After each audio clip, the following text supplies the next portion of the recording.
Boa noite, meus irmãos. A graça de Jesus. Abra sua Bíblia no Evangelho de João. Evangelho segundo João, capítulo 6.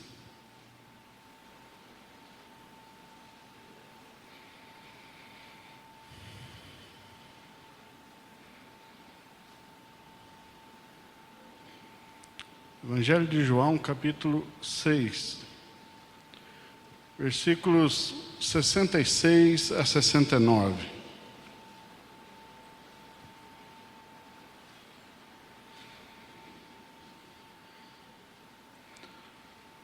A Escritura diz assim: à vista disto, muitos dos seus discípulos o abandonaram e já não andavam com ele. Então perguntou Jesus aos 12: porventura, quereis também vós outros retirar-vos? Respondeu-lhe Simão Pedro: Senhor, para quem iremos? Tu tens as palavras da vida eterna. E nós temos crido e conhecido que tu és o Santo de Deus. Amém. Irmãos,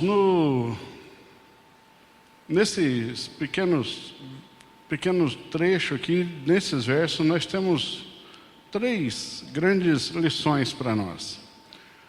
A primeira, estampada no versículo 66, é a verdade de que muitos dos que aparentam ser discípulos abandonarão ao Senhor e deixarão de andar com Ele em algum tempo. E sempre será a maioria. O verso diz: à vista disso, muitos, a maioria,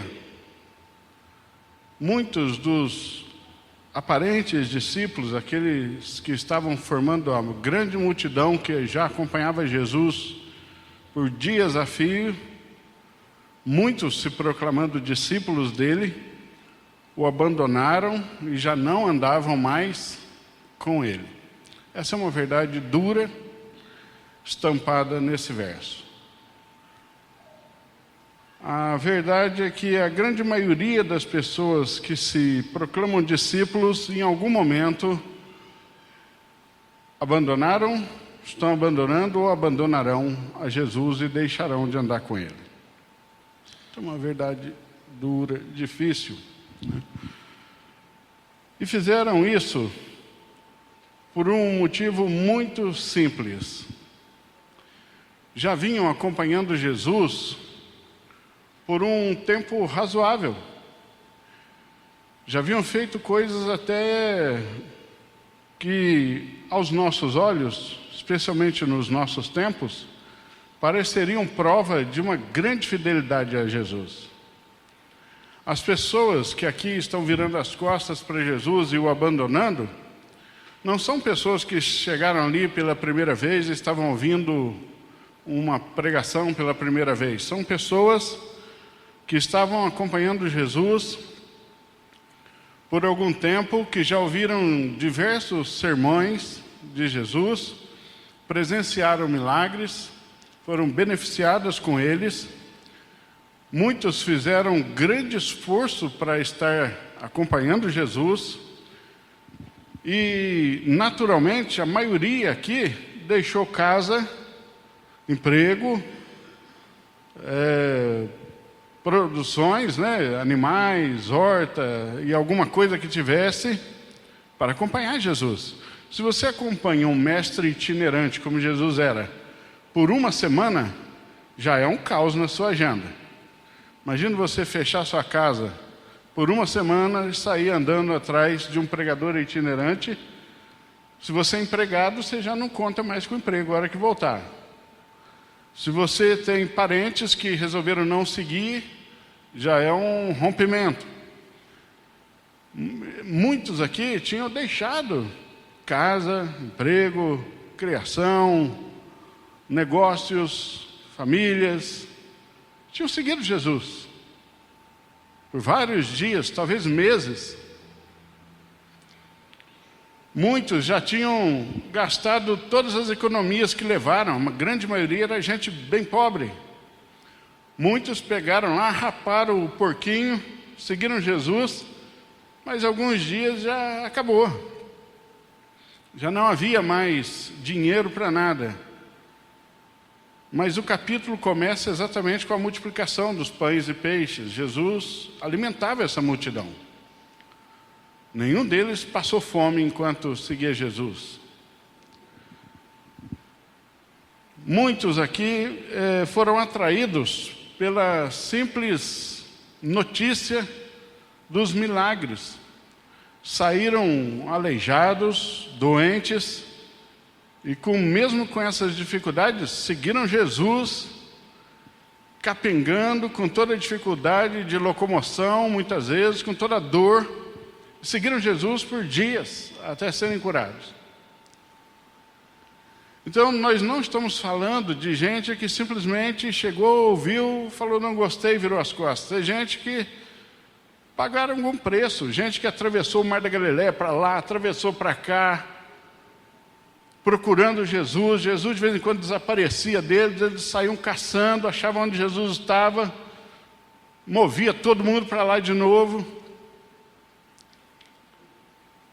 Mas não eram discípulos.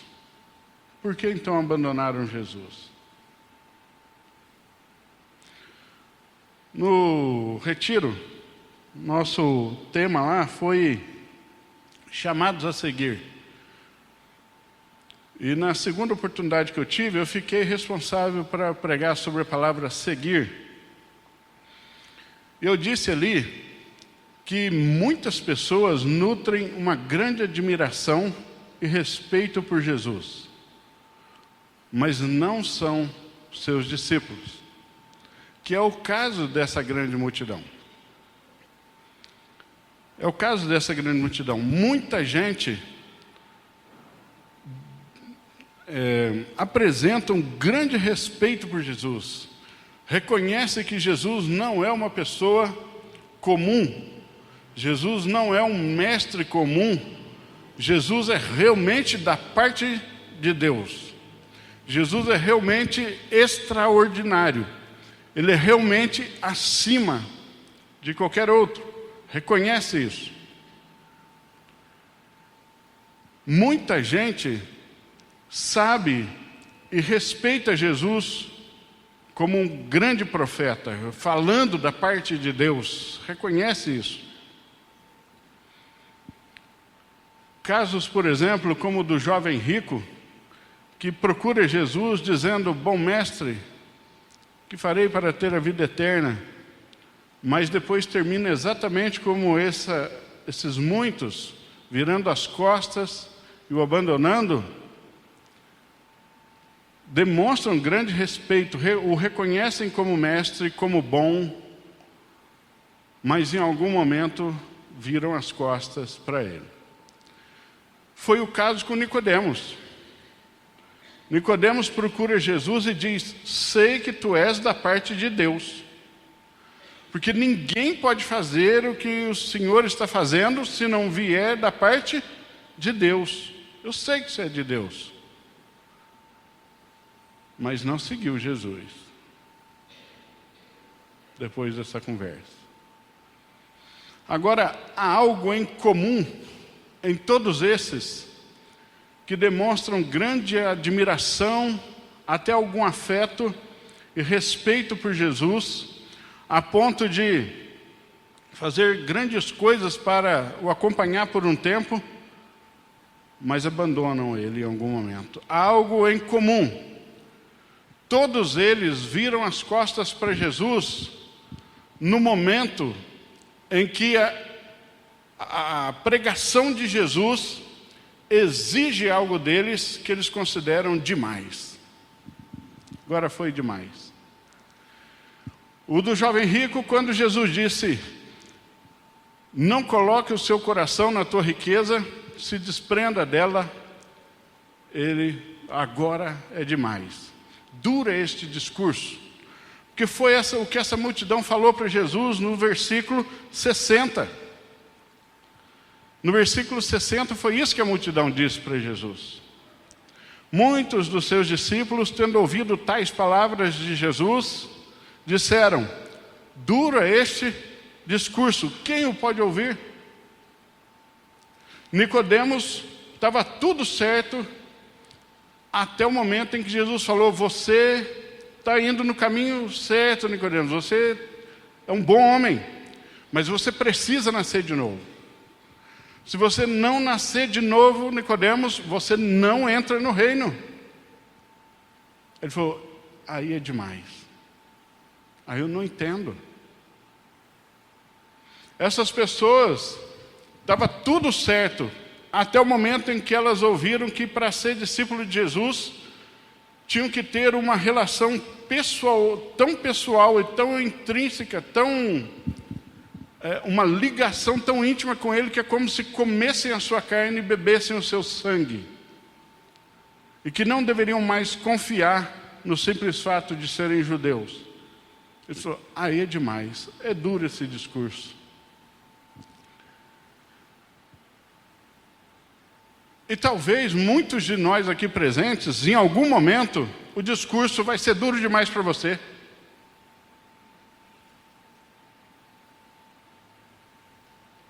A maioria de vocês nunca leu a Bíblia toda. Alguns por preguiça, outros por negligência, outros por incompetência e alguns por medo de descobrir duros discursos.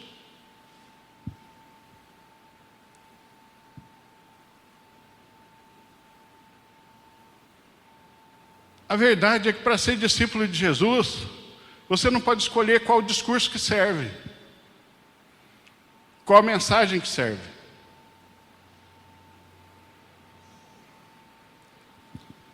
Muitos já viraram as costas para Jesus, dizendo: dura este discurso.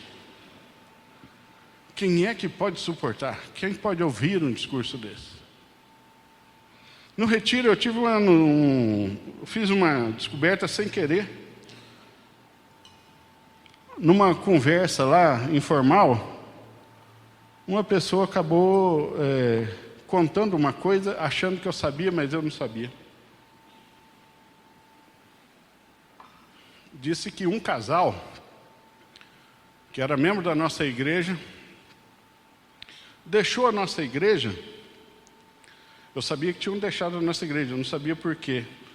A pessoa achou que eu sabia, então ela comentou.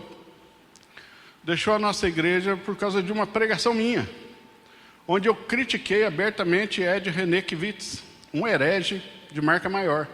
E como eu classifiquei como herege nesse púlpito, e o farei até morrer, a não ser que ele mude, a pessoa, grande seguidor e fãzão do Ed René, eu não sabia, tomou a brilhante decisão de deixar a igreja. Eu não sabia disso. Mas essa notícia revelou duas coisas. Primeiro, que quem era o pastor dele era o Ed René, e não eu. Certo? Ela era ovelha do Ed René estando aqui. E como eu critiquei o pastor dela, ela saiu. Como você deveria sair de todo lugar que me criticar. Brincadeira. Brincadeira. Segundo, ela não soube lidar de maneira madura, porque não foi íntegra o suficiente para me procurar e perguntar por que eu considero Ed Renekiewicz. Me pedir mais detalhes além do que foi falado. Faltou hombridade, honestidade e integridade da pessoa. E na covardia, prefere simplesmente deixar a igreja. Isso não é pelo bem da paz, isso é falta de caráter. Eu vou chamar de herege aqueles que eu considerar herege, pelo bem das suas almas e da minha, do meu ministério. E o Ed René é um herege. Assim como Vitor Azevedo e muitos outros. Você tem todo o direito de segui-los e ouvi-los, mas não cobre de mim no céu. Não ponha isso na minha conta. Todas as pessoas acham o evangelho lindo, até que o discurso se torne duro. até que o Evangelho faça as suas exigências. Muitos querem seguir a Jesus do seu próprio modo e nos seus próprios critérios, e não nos critérios de Jesus. E não funciona dessa maneira. Quando essas pessoas viram as costas e saem, dando de ombro, lançando a mão, e cochichando uns com os outros, murmurando, dizendo, que isso, agora ele enlouqueceu, agora não dá mais para mim. Você não vê no texto Jesus correndo atrás de nenhum deles. Jesus não dá mais nenhuma palavra a eles. Jesus não apela a eles. Jesus não faz nenhum apelo. Jesus não lhes dirige mais a palavra. Jesus não corre, bate no ombro e fala, espera aí, o que está acontecendo? Não, fica aí, a gente dá um jeito. A gente pode abrir uma exceção nesse caso. Você não vê. Eu estou seguro, perfeitamente confiante de que Jesus se entristeceu nesse dia muito, demais.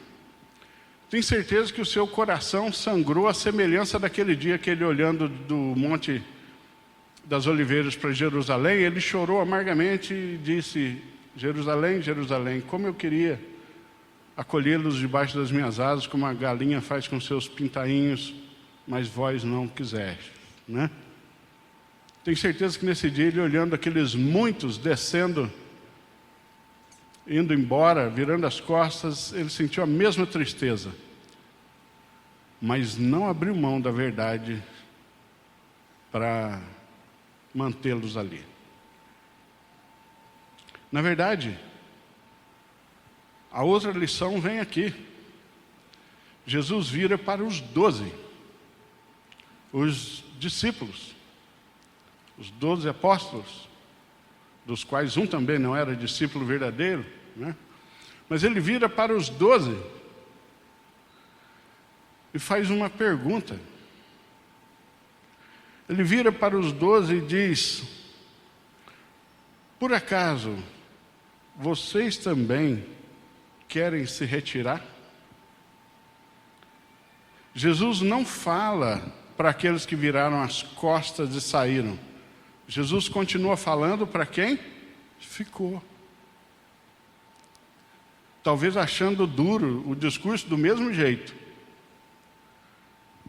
mas ficou. E essa pergunta de Jesus é carregada de amor.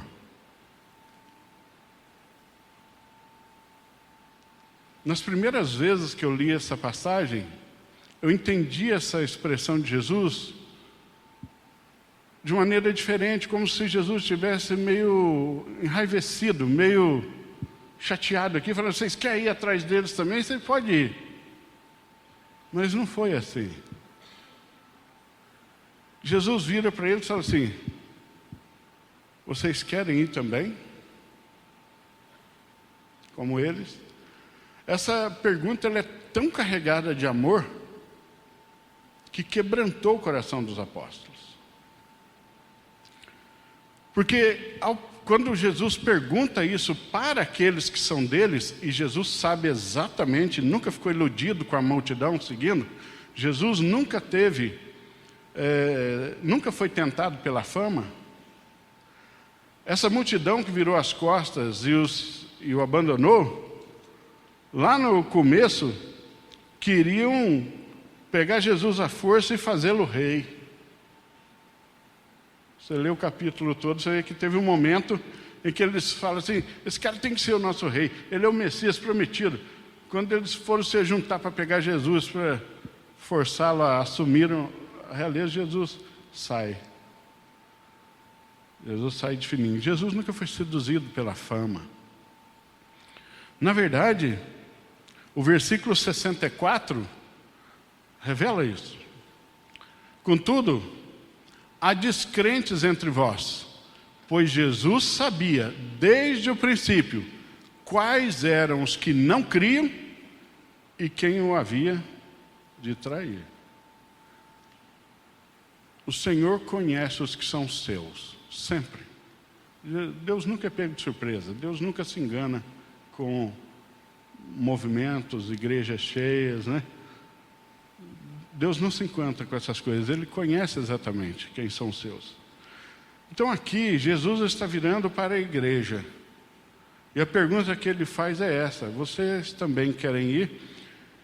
Essa pergunta amorosa, carinhosa de Jesus, é o cuidado de Jesus para despertar aqueles que são dele, de fato, para não ficarem nem entristecidos com os que o abandonam,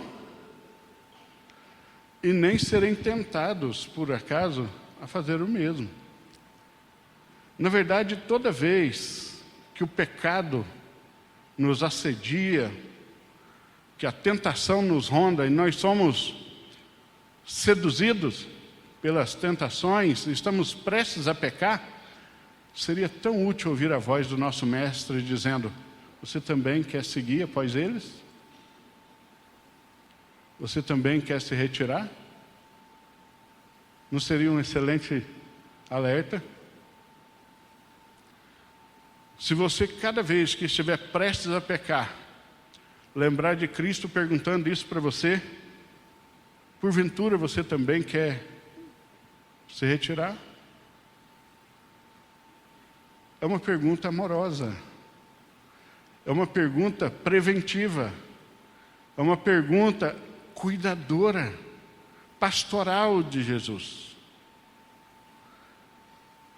Prevenindo, Jesus despertando os seus para perceberem os valores reais das coisas e não seguirem após a maioria, não serem guiados pela maioria, mas fincarem os seus pés no que é eterno e valoroso de fato, e não se deixarem ser seduzidos pela maioria.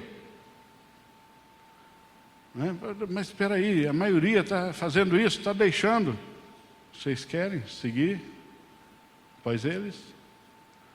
É uma pergunta preventiva. Jesus sempre chama à reflexão os que são dele.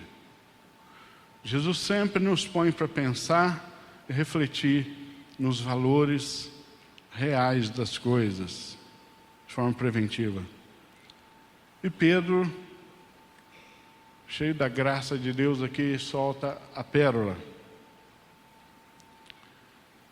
E aqui, na resposta de Pedro, nós temos o coração escancarado daquele que é um discípulo de multidão, aquele que é o discípulo enquanto o discurso não está duro o suficiente, e o verdadeiro discípulo de Jesus fica manifesto nesse coração. A resposta de Pedro foi a seguinte: Senhor, para quem iremos? Eles estão indo para onde? Um está voltando para casa, outro voltando para o seu emprego, outro voltando para o sacerdote, outro voltando para os zelotes, outros para os fariseus, outros para os saduceus. Para quem iremos? Tu tens as palavras da vida eterna. Tu tens as palavras da vida eterna. Para o verdadeiro discípulo de Jesus, as palavras de Jesus não são um mero discurso. São palavras de vida eterna. Para os discípulos de multidão, são discursos, eventualmente lindos, bonitos, me fazem chorar, me fazem refletir, geram um monte de frasezinha para eu pôr no Insta. Mas para o discípulo, palavras de Jesus não são meros discursos, são palavras de vida eterna. Aí está a diferença.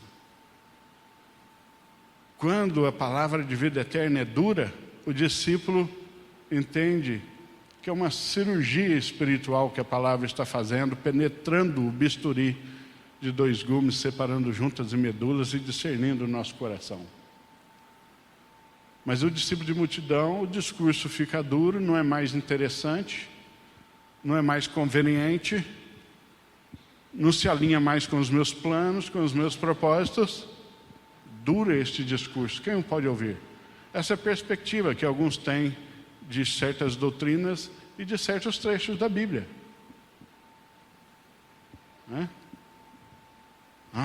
Bom é quando o pastor tal prega, é só bênção. O outro é o chicote da igreja, quando ele sobe, lá vem bomba, não é? Teve uma época que estavam me chamando de chicotinho, me deram esse apelido carinhoso aí. A verdade é que para um discípulo de Cristo, de verdade, ele não está preocupado com a dureza do sermão. Ele sabe que é palavra de vida eterna. E ele sabe que em nenhum outro lugar, não estou me referindo à nossa igreja especificamente, que fora de Cristo, ele sabe que fora de Cristo ele não encontrará essas palavras. Fora da sã doutrina de Cristo, ele não vai encontrar a verdade revelada. No 69, Pedro completa dizendo: nós temos crido e conhecido que tu és o Santo de Deus. Veja, para a multidão que vira as costas para Jesus e abandona, Cristo era o quê? O que devia candidatar a presidente, deve ser nosso rei. Ele sim, se fosse prefeito, ele sim, se fosse governador, ele sim, se fosse presidente. Para o discípulo de multidão, Cristo deveria ser o quê? Cristo deveria ser o profeta, aquele que cura e aquele que alimenta. O que cura e o que alimenta. O que faz milagre. Porque a multidão via ele assim, né? Via ele dessa maneira. Mas no versículo 26, Jesus diz isso para eles: em verdade vos digo, vós me procurais, não porque vistes sinais, mas porque comeste dos pães e vos fartastes. Ou seja, Jesus já sabia desde o começo, né, por que eles procuravam Jesus. Agora o discípulo sabe em quem tem crido, sabe por que tem crido, sabe quem é Jesus e sabe que fora de Jesus não pode haver nenhuma esperança real. Meus queridos, quantas vezes nós somos questionados, perguntados, né, sobre pessoas.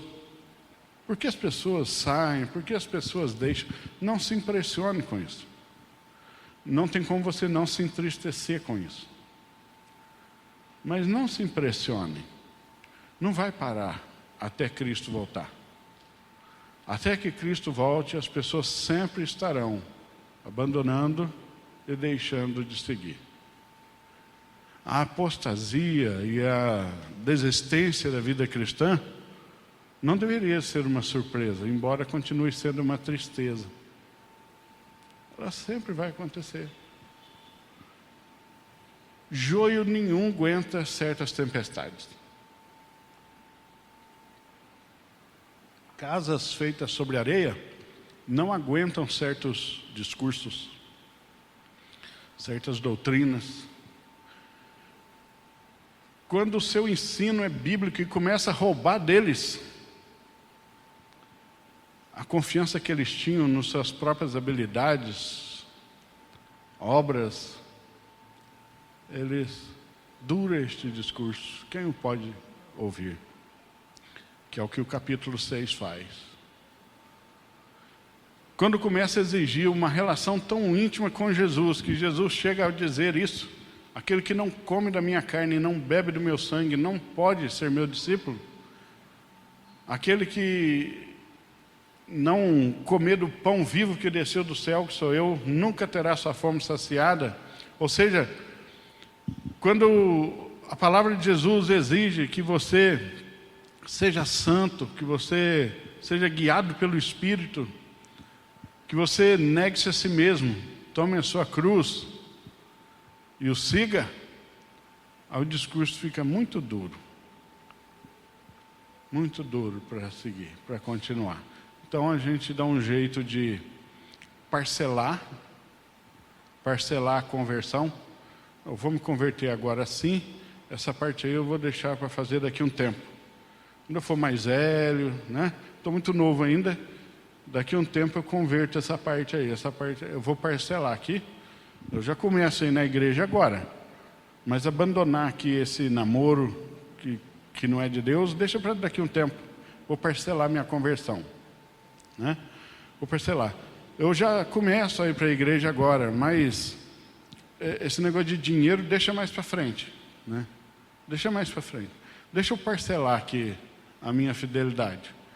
Eu já começo agora a seguir, já quero até me candidatar ao batismo, mas trabalhar, assumir publicamente assim, deixa daqui a um tempo. Eu ainda não estou muito seguro para dizer para as pessoas que eu sou crente ainda. Deixa eu parcelar isso aqui. Meu querido, não funciona dessa maneira. Entende? Não dá para seguir Jesus e querer ser um discípulo verdadeiro dele, selecionando qual parte da palavra de vida eterna cabe e qual não cabe. Qual verdade convém agora e qual convirá depois. Não dá para fazer isso.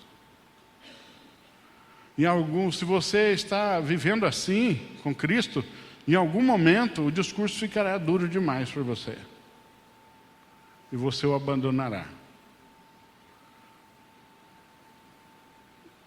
Como tantos fizeram. No livro de Atos tem uma ocasião em que Paulo prega o evangelho para um procônsul, eu não me lembro o nome do procônsul, acho que é Sérgio, não é Sérgio? Um procônsul, e a palavra do procônsul é a seguinte: olha, por isso aqui você não me converte. Rapaz, gostei de tudo que você falou aí a respeito desse Jesus, ó, faltou isso aqui para eu converter. Foi o que ele disse para Paulo no livro de Atos. Não existe isso de chegar perto de converter, isso não existe. Não existe alguém que está quase convertido. A gente cria essas coisas na nossa cabeça, na nossa cultura evangélica, né? Assim, olha, minha filha está namorando um rapaz, ele é tão bom, sabe?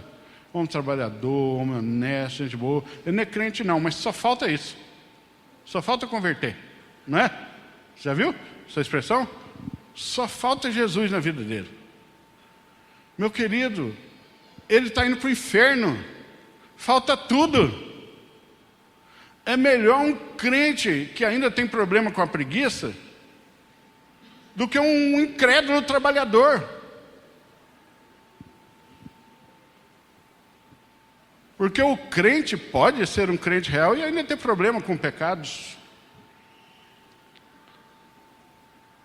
Mas ele vencerá esse pecado. Agora o trabalhador honesto, mesmo honesto, vai terminar no lago que arde em fogo e enxofre. Então a gente tenta selecionar. É uma fé seletiva. A gente seleciona o que cabe para a gente e o que não cabe.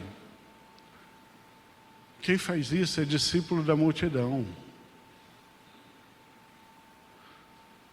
Nós precisamos do Evangelho todo, na integridade do Evangelho. Todo ele. O Evangelho todo para o homem todo, em todas as áreas da vida. Na sua vida amorosa, na sua vida financeira, na sua vida familiar, na sua vida política, na sua vida social, na sua vida profissional, na sua, sei lá, em todas as áreas da sua vida.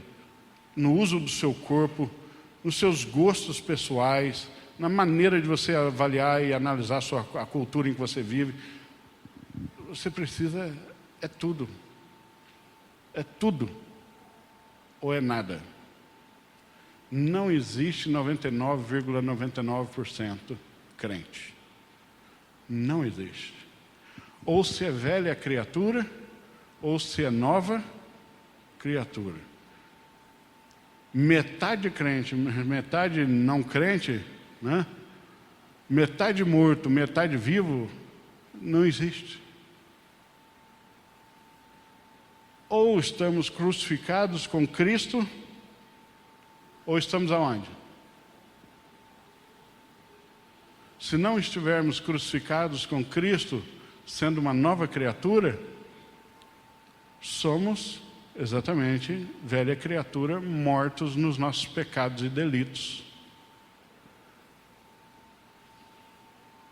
Então, meu conselho, meu alerta e meu incentivo a você é que você gaste algum momento da sua noite hoje refletindo sobre isso, pensando sobre isso.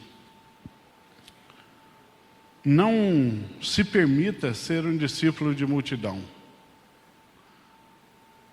Ou você aceita a dureza do Evangelho, porque o Evangelho nunca é duro. O apóstolo João vai dizer que os mandamentos de Deus são leves, são suaves. Cristo mesmo disse: o meu fardo é leve e o meu jugo é suave. E o apóstolo João escreve na primeira carta: os mandamentos dele não são pesados. Sempre que julgamos duro o discurso de Cristo, é porque a nossa expectativa em Cristo ainda era servirmos a nós mesmos por meio de Cristo. Tem? Cristo é um meio para eu me servir. Então eu posso achar o discurso dele duro. Mas quando eu estou em Cristo para servi-lo, eu nunca acharei o seu discurso duro. Nunca será duro. Sempre será amoroso, suave, manso e leve. Porque é sempre doce seguir a Jesus. A dureza é a reação do mundo. O mundo reage de forma dura. Mas em Cristo você só encontrará doçura.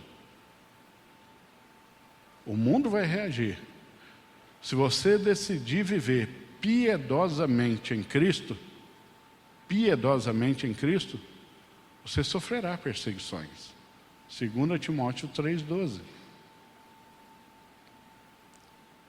Todos os que querem viver piedosamente em Cristo padecerão perseguições. 2 Timóteo 3,12. O mundo vai reagir com dureza.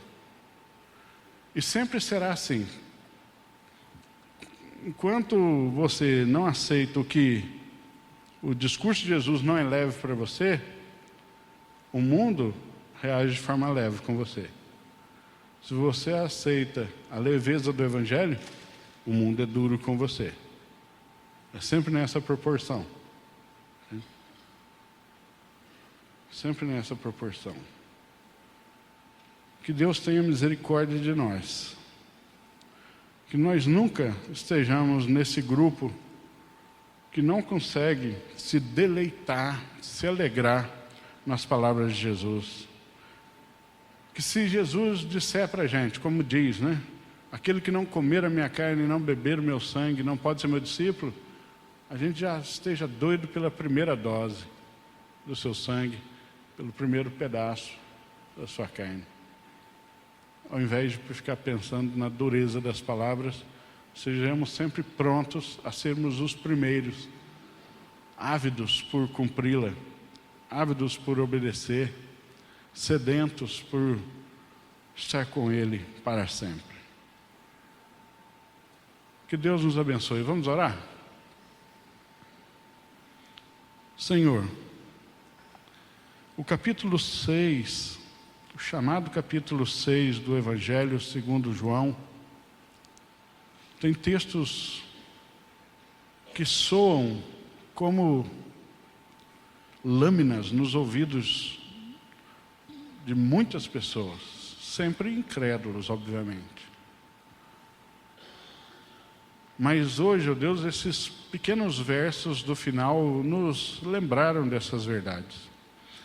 E a minha oração, Senhor Deus, nessa noite, é nesse sentido, de que o Senhor Use, Senhor Deus, este aparente duro discurso também, para alertar aqueles que estão caminhando pela multidão, colocando a sua esperança nesse fato, mas não estão em Ti pela fé.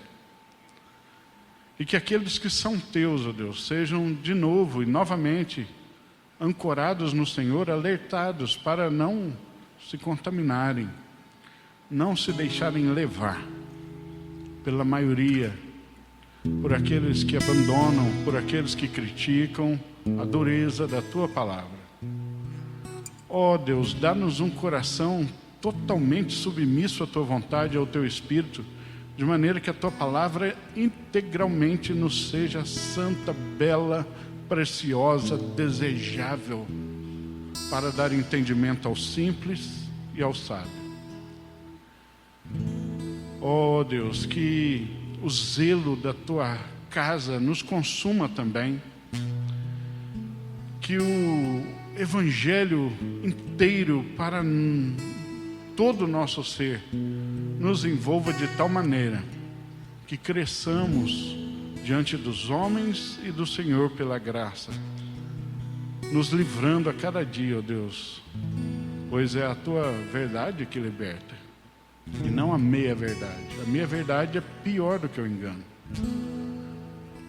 Oh Deus, que os nossos corações estejam seguros na Escritura, na Tua palavra, na comunhão dos santos, no exercício do Espírito em nós. Livra-nos, ó Deus, de colocarmos nossa esperança em qualquer outro lugar. Só Tu tens as palavras da vida eterna. Para onde iríamos nós se virássemos as costas para o Evangelho? Dá-nos, ó Deus, a firmeza de amor e de caráter e de paixão pela Tua palavra, pelo Evangelho, a ponto, ó Deus, de, se preciso for, darmos a vida por ele. De não sermos, ó Deus, negligentes, relapsos na obra do Senhor. É um perigo, Senhor Deus, mas sermos tão firmes quanto nos seja possível. Abençoa-nos, ó Deus, para que não demos um passo na vida, tomemos nenhuma decisão, façamos qualquer negócio, entremos em qualquer relação sem a aprovação do Senhor, sem estarmos seguros de que isso glorificará o Senhor e trará benefício à Tua causa. Tudo aquilo, Senhor Deus, que for confusão,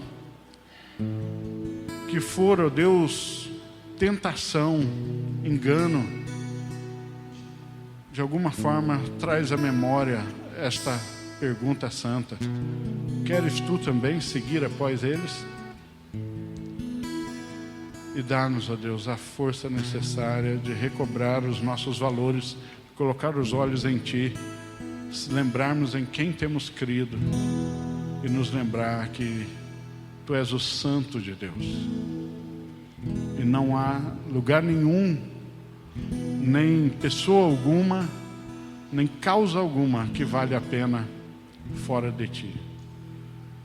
É a nossa oração por amor e em nome do Messias, Jesus, o Cristo.